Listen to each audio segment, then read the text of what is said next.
आज सुनते हैं श्रावण सोमवार व्रत कथा। तो एक बार बोलिए प्रेम से शिव जी की जय, माता पार्वती की जय। गांव के बाहर छोटा सा शिव मंदिर था जिसमें एक वृद्ध पुजारी रहते थे। एक दिन एक गरीब माँ अपने नन्हे से बालक को मंदिर के द्वार पर छोड़कर चली गई।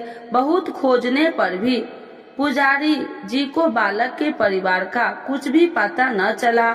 जब गांव का भी कोई व्यक्ति उस बालक का लालन पालन करने को तैयार न हुआ तो पुजारी जी ने भगवान शिव की इच्छा समझकर उसे अपने पास रख लिया और उसका नाम भोला रख दिया।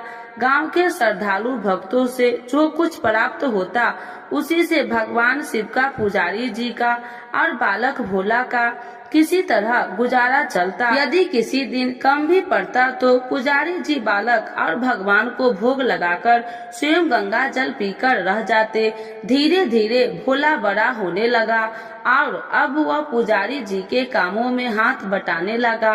वृद्ध पुजारी जी के थके हारे हाथों को कुछ आराम मिलने लगा, इसीलिए उन्होंने भोला को मंदिर की सफाई, भगवान शिव की पूजा, उनको भोग लगाने और उनकी आरती करने की विधि अच्छी प्रकार समझा दी।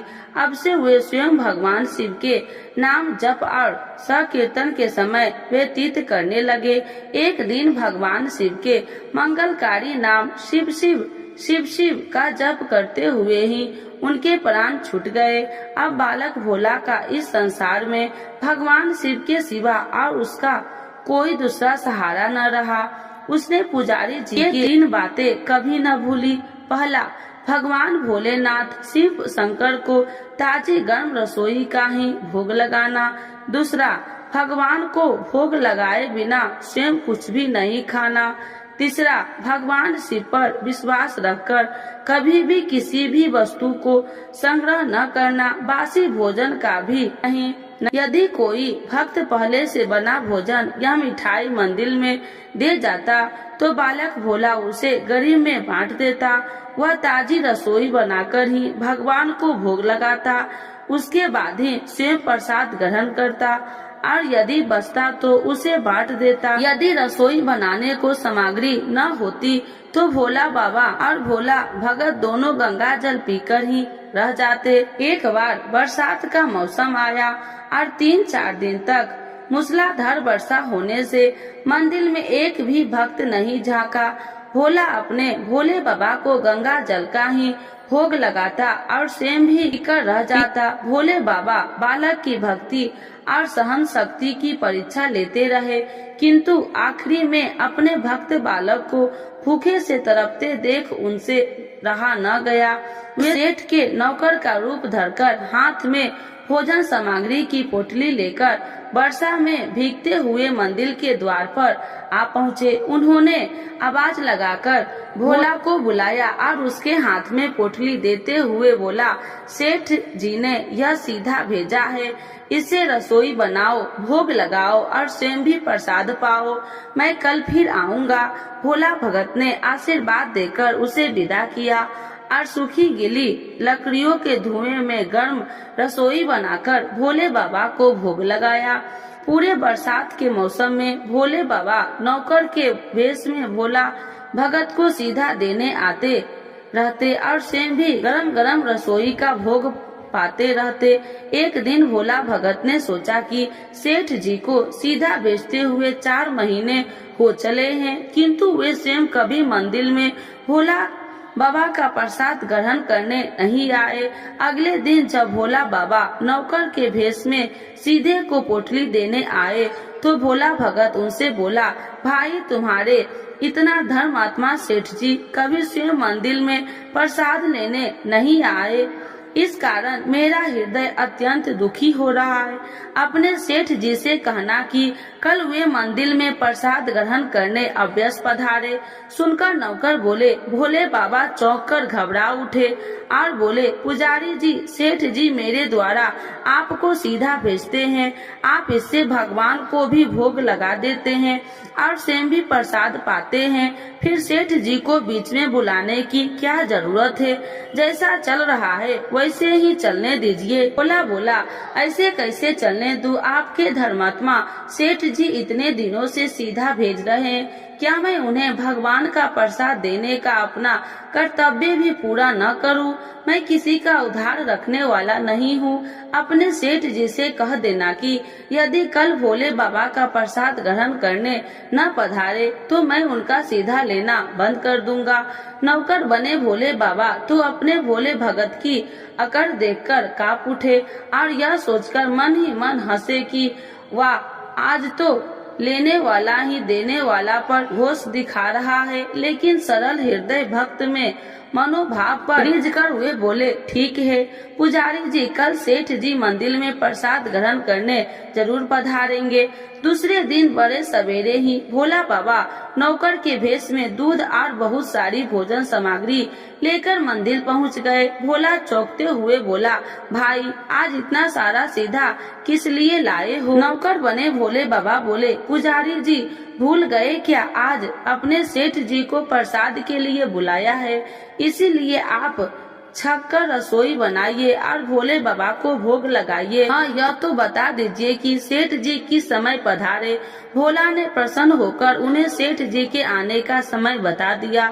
अब भोला भगत की इच्छा पूर्ण करने के लिए भोला बाबा कैलाश पर सेठ का रूप धारण करने लगे। इधर अपने स्वामी को एक प्यारे भक्त के यहाँ जीवने जाने का समाचार सुनकर ममतामयी अन्नपूर्णा माँ पार्वती भी भला कैसे पीछे रहती। वे भी पति की आज्ञा लेकर सेठानी का रूप धारण करने में जुट गई। भोला बाबा ने अपने गले से मुंडों की माला उतार दी, शरीर पर लगी भस्म, कमर पर पहना हुआ पागंबर और बाहों में कानों में पहने सांपों के काट हार भी उतार कर रख दिए। उन्होंने एक मखमल का सुंदर कुर्ता धारण कर लिया, अपनी जटाएं सीधी कर गंगा और चंद्रमा को उसमें छिपा लिया और ऊपर से एक सुंदर रंग बिरंगी पगड़ी पहन ली। सदैव नंगे पैर विचरण करने वाले शिव जी ने आज अपने पैरों में रेशमी जुतियां धारण कर ली। हाथ में त्रिशूल और डमरू भोले बाबा ने नंदी के हाथ में थमा दिया और अपने हाथ में एक सुंदर छड़ी लेकर पार्वती जी के तैयार होने की प्रतीक्षा करते हुए कैलाश पर चहलकदमी करने लगे। इधर पार्वती जी घंटों में मेकअप करने में जुटी हुई थी। उन्होंने आज अपने पति देव के नगर में बनी सुंदर बनारसी साड़ी निकाल कर पहनी, जिसका रंग सेठ बने शिव जी के कुर्ते में मैच कर रहा था। उन्होंने सोने चांदी हीरे मंगाते हुए आभूषण धारण कर लिए, पैरों में सुंदर सैंडल पहन ली, बगल में सुंदर सा पर्स दबा लिया और भोला बाबा के बार बार आवाज लगाने के बाद श्रृंगार कक्ष में बाहर निकलकर आई। जब पार्वती जी और शिव जी एक दूसरे को सेठ सेठानी के वेश में देखा तो वे चकित होकर एक दूसरे को निहारते ही रह गए। दोनों एक दूसरे को देखकर निहारते हुए जा रहे थे। इससे पहले उन्होंने कभी एक दूसरे को ऐसा सुंदर रूप देखा ही नहीं था। जब भगवान गौरी शंकर सेठानी सेठ का रूप धारण कर कैलाश से अपने भक्तों के यहाँ दावत उड़ाने चले तो गणेश, कार्तिकेय, नंदी, श्रृंगी, ऋषि मुनि देवता गण भी उन्हें देखकर ठग से रह गए। सेठ बने शिव जी अपने हाथ में ली हुई छड़ी को आधा से घुमाते हुए पृथ्वी पर टेकते हुए चल रहे थे और उनके पीछे पीछे बगल में पर्स दबाए अपनी सैंडल से टक टक और पायलों की छन छन की मधुर ध्वनि करती हुई माँ पार्वती सेठानी बनी ही चल रही थी। इधर भोला भगत आज सुबह से ही सेठानी के स्वागत में भांति भांति के पकवान बनाने में जुटा हुआ था।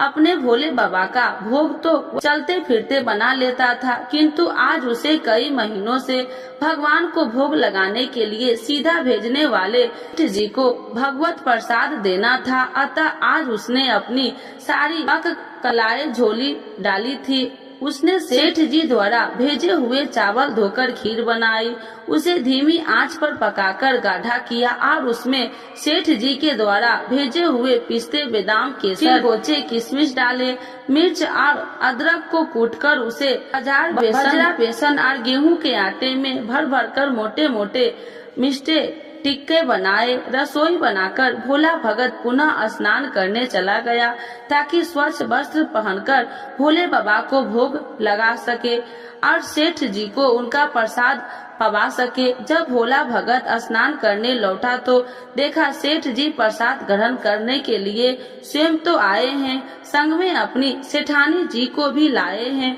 भोला ने झट दोनों से राम राम कहे उन्हें आसन पर बैठाया और बोला, मैं अभी भगवान को भोग लगाकर आता हूँ, फिर आपको प्रसाद परोसूंगा। भावना के भूखे भोलेनाथ से भूख सहन नहीं हो पा रही थी, इसीलिए वे बोले, पुजारी जी भगवान को जल्दी से भोग लगाइए, मुझसे भी भूख सहन नहीं होती।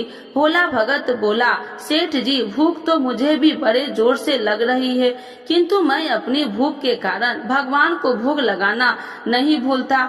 यदि दुनिया के सारे लोग इसी तरह अपनी भूख के लिए भगवान को भोग लगाना भूल जाए तो भगवान तो भूखे मर जाएंगे। सेठ जी बने भोले बाबा एक पत्तल उठाते हुए बोले, पुजारी जी आप भोग लगाइए, इधर मैं पत्तल परोस लेता हूँ, मुझसे भूख सहन नहीं हो पा रही है।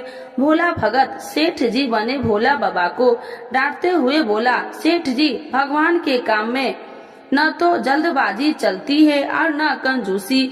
मैं जब तक भगवान को भोग नहीं लगा लेता आप रसोई के पास भी नहीं फटक सकते। चुपचाप इधर बैठ जाइए और ओम नमः शिवाय जपते रहिए। मैं अभी आता हूँ और आपको पेट भर भोजन कराता हूँ। सेठ बने शिव जी डांट खाकर चुपचाप अपने आसन पर जा बैठे। सेठानी बनी पार्वती उनकी यह दशा देखकर बड़ी मुश्किलों से अपनी हंसी रोक पाई, लेकिन जैसे ही भोला भगत पत्तल में सामग्री लेकर भगवान को भोग लगाने मंदिर में गया, शिव जी पार्वती को मौन रहने का संकेत करते हुए चुपके चुपके पैर रखते हुए रसोई में पहुंच गए और उन्होंने एक एक व्यंजन उठाकर चखना शुरू कर दिया। भोले बाबा तो प्रसाद को चखते ही चक्के रह गए। खीर में चीनी की जगह नमक भरा हुआ था और सब्जी में चीनी भरी हुई थी। जैसे ही भोला बाबा ने रोटी का एक गिलास तोड़कर मुंह में दिया वैसे शीशी करने लगे, क्योंकि रोटी में मिर्ची ही मिर्ची भरी थी। वे शीशी करते हुए उल्टे पैर भाग आए और अपने आसन पर जा बैठे। माँ पार्वती ने अपने स्वामी की यह हालत देखकर खिलाकर हंस पड़ी। इससे पहले कि भोला बाबा पार्वती जी के सामने कुछ सफाई दे पाते, भोला भगत ओम नमः शिवाय मंत्र का जप करते हुए आ पहुँचा। उसने भोग को रसोई में मिलाकर उसे पवित्र बना डाला और फिर सेठानी के सामने पत्तल परोसकर हाथ जोड़कर बोला, सेठ जी अब आप जी भर के प्रसाद पाइए। भोला बाबा तो अभी अभी भक्त की भक्ति से भी जोरदार उसके हाथ की बनी हुई रसोई चख चुके हैं, अतः उसे जीवने की बात सुनकर उनके पसीने छूटने लगे। कभी वे भोला तो कभी पार्वती का मुख देखने लगते। भोला को सेठानी की ढील पसंद नहीं हुई और बोला, सेठ जी अब क्या हो गया आपको? अभी अभी तो इतनी उतावली मच रहे थे, अब क्यों नहीं जीमते? आप जीमोगे तो तभी तो माता जी भी प्रसाद ग्रहण करेगी और फिर मैं भी प्रसाद पाऊंगा। भोला की लड़कार सुनकर भोला बाबा ने चुपचाप खीर का निवाला उठाया और सारी नमकीन की घटाघट पी गए। आया खाली होने की देर थी कि भोला ने उसे झट से भर दिया। अपने प्रिय भक्त के हाथ से परोसते हुए भोग में भगवान को आज 2 गुना स्वाद आने लगा। भोला परोसता गया और भोले बाबा पीते गए। तम्मा पार्वती भक्त और भगवान दोनों को प्रेम को देख देख कर मंत्र मुक्त होती रही। सारी रसोई समाप्त हो गई तो भगवान ने एक जोड़ की ढकार ली। भोला को होश आया कि बोली यह सेठ जी, वाह, मैं बावला था जो इतनी थोड़ी सी रसोई बनाई। मुझे पता होता कि आपको प्रसाद ग्रहण करने का इतना शौक है तो मैं और भी ज्यादा रसोई बनाता। भोले बाबा अपने पेट पर हाथ फेरते हुए सेठानी बनी पार्वती जी की ओर मुस्कुराकर देखते हुए बोला, पुजारी जी, मैं इतना रोज कहाँ खाता हूँ, किंतु आज प्रसाद इतना स्वादिष्ट बना था कि अपने बस ही नहीं रहा और खाता ही चला गया। किंतु तभी भोला भक्त ऐसा होकर बोला, सेठ जी, वह तो अपने ठीक किया, लेकिन माता जी तो भूखी रह गई। ममता मई पार्वती माँ से भोला का रुआसा मुंह देख नहीं गया। उन्होंने बची हुई खीर की 4 बूंदे अपने कंठ में टपका ली। भोले बाबा द्वारा भोग लगाने से प्रसाद में अद्भुत अलौकिक स्वाद भर गया था। इसी सुगंधित और मीठी खीर चखकर जगत जननी आकंत तृप्त हो गई और उनके तृप्त होने से ही सृष्टि की प्रत्येक प्राणी तृप्त हो गई। भोला भगत बोला, सेठ जी, आपने और माता जी ने प्रसाद ग्रहण कर लिया, इससे मुझे अत्यंत संतोष हुआ। समझ लीजिए कि आप दोनों द्वारा प्रसाद ग्रहण करने से मेरा भी पेट भर गया। मेरी तो वैसे ही महीने में 4 एकादशी हो जाती है, किंतु मैं भी एक दाना ले ही लेता हूँ, जिससे कि भोला बाबा के प्रसाद का अनादर न हो। यह कहकर जैसे ही भोला ने खीर के एक पात्र में लगा चावल का दाना उठाकर अपने कंठ में डाला, उसके जन्म जन्मांतर की भूख प्यास मिट गई, समस्त वासनाओं और इच्छाओं की तृप्ति हो गई। जिसके ज्ञान के नेत्र खुल गए और उनसे देखा कि उनके सन्मुख त्रिलोकीनाथ भगवान शंकर और जगत जननी माँ पार्वती आशीर्वाद की मुद्रा में मुस्कुराते हुए खड़े हैं। भोला दौड़कर उनके चरणों में लौटता गया और उन्हीं में समाता गया। हर हर महादेव, जय माता जी। तो एक बार बोलिए प्रेम से शिव जी की जय, माता पार्वती की जय, गौरी पुत्र गणेश भगवान की जय। श्रावण सोमवार व्रत कथा। तो एक बार बोलिए प्रेम से शिव जी की जय, माता पार्वती की जय। अगर आपकी कोई मनोकामना पूरी नहीं हो रही है या फिर तमाम प्रयासों के बावजूद आपको करियर में सफलता नहीं मिल रही है या व्यक्तिगत जीवन में परेशानी चल रही है, तो परेशान न हो। इस बार सावन सोमवार का व्रत करें और व्रत कथा सुने। मान्यता है कि सावन सोमवार के दिन व्रत रखकर इस कथा का पाठ करने या सुनने से मनचाही मुरादें पूरी हो जाती है। कथा के अनुसार एक समय की बात है, एक साहूकार था जो भगवान शिव का अनन्य भक्त था। उसके पास धन्य धान्य की कोई कमी नहीं थी, लेकिन उसके कोई संतान नहीं थी। इसी कामना को लेकर वह रोज शिव जी के मंदिर जाकर दीपक जलाया करता था। उसके इस भक्ति भाव को देखकर एक दिन माता पार्वती ने शिव जी से कहा, हे प्रभु, यह साहूकार आपका अनन्य भक्त है, इसे संतान का कष्ट है, आपको इसकी मदद करनी चाहिए। पार्वती जी की इच्छा सुनकर भगवान शिव ने कहा कि हे पार्वती, इस संसार में हर प्राणी को उसके कर्मों का फल मिलता है और जिसके भाग्य में जो हो उसे भोगना ही पड़ता है। लेकिन पार्वती जी ने साहूकार की भक्ति का मान रखने के लिए उसकी मनोकामना पूर्ण करने की इच्छा जताई। माता पार्वती के आग्रह पर शिव जी ने साहूकार को पुत्र प्राप्ति का वरदान तो दिया, लेकिन साथ ही यह भी कहा कि उसके बालक की आयु केवल 12 वर्ष होगी। माता पार्वती और भगवान शिव की बातचीत को साहूकार सुन रहा था। उसे न तो इस बात की खुशी थी और न ही दुख।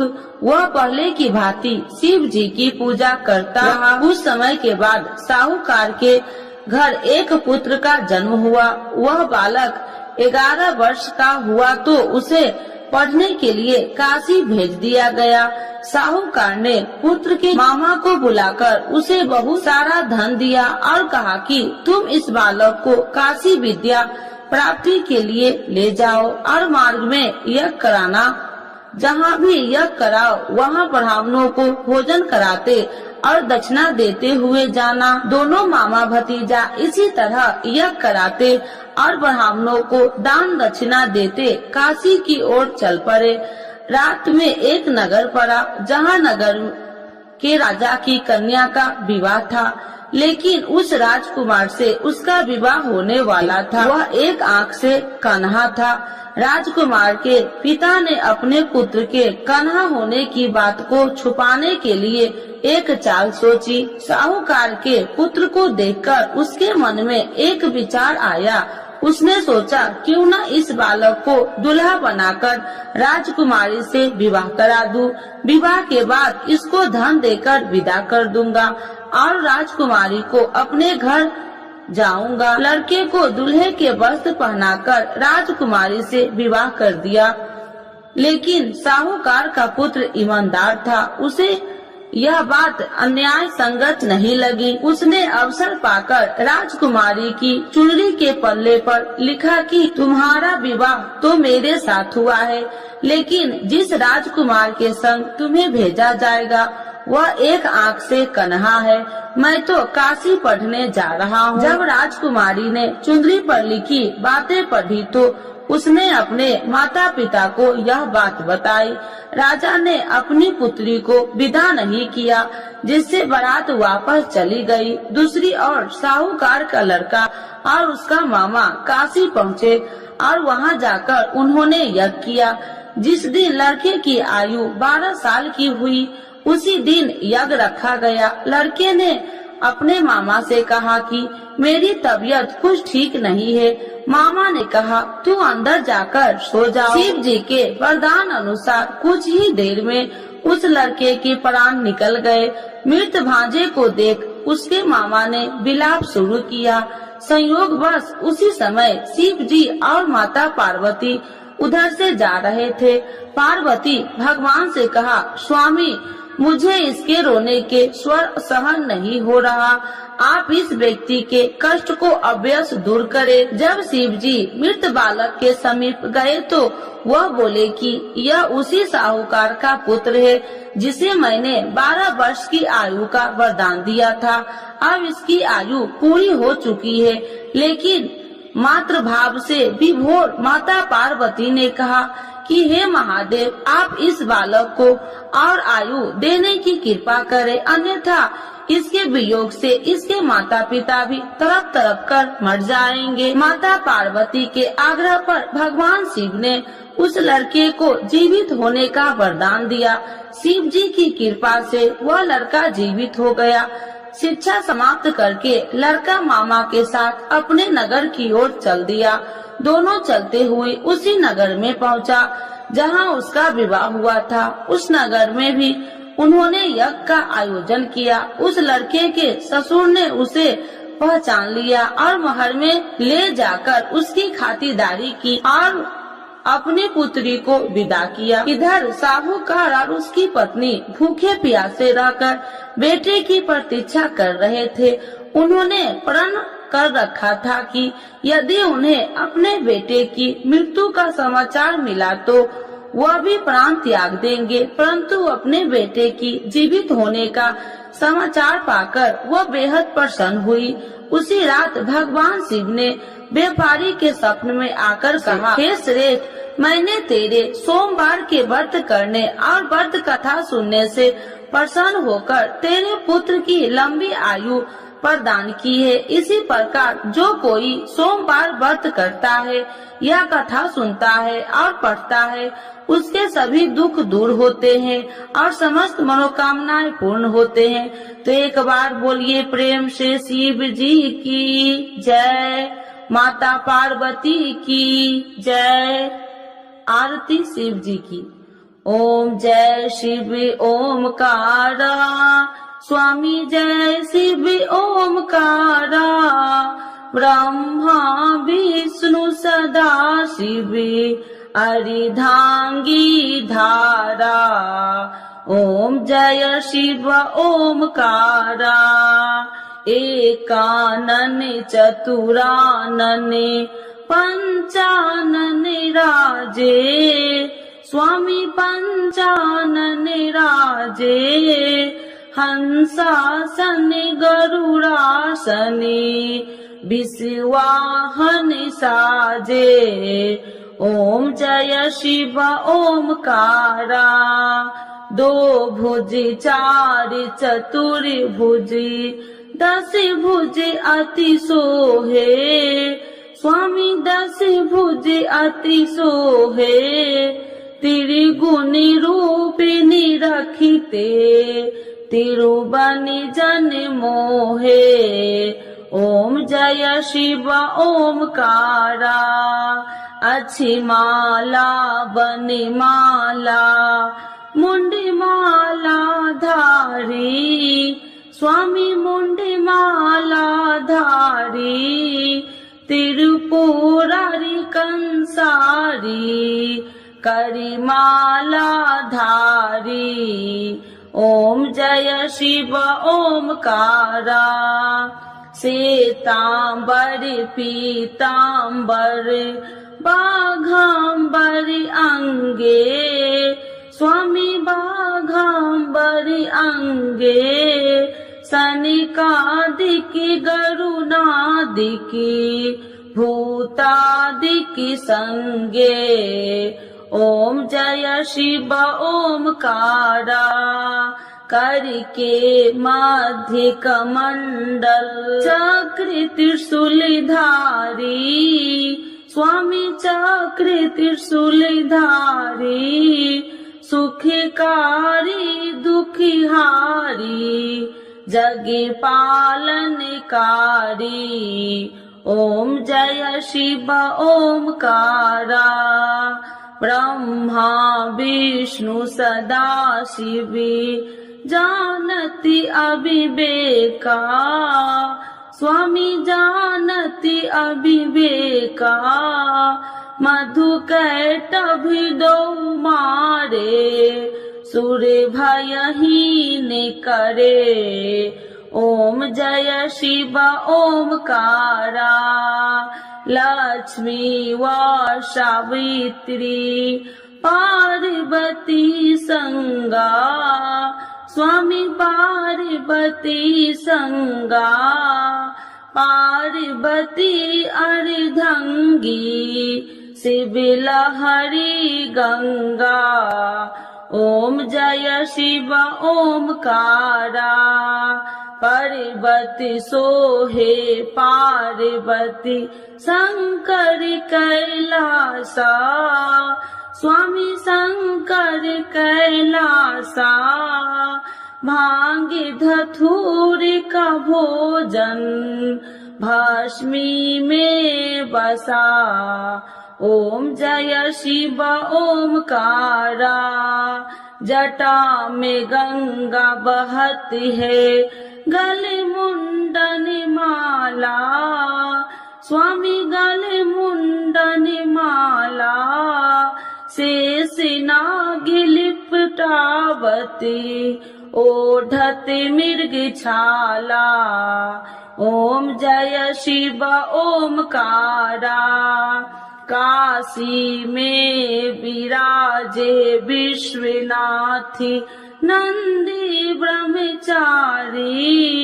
स्वामी नंदी ब्रह्मचारी। नित्य उठी दर्शन पावती महिमा अति भारी। ओम जय शिव ओमकारा। त्रिगुण स्वामी जी की आरती जो कोई नर गावे। स्वामी जो कोई नर गावे। कहत शिवानंद स्वामी मन वांछित फल पावे। ओम जय शिव ओमकारा। प्रभु हर शिव ओमकारा। शिव जी की जय। माता पार्वती की जय।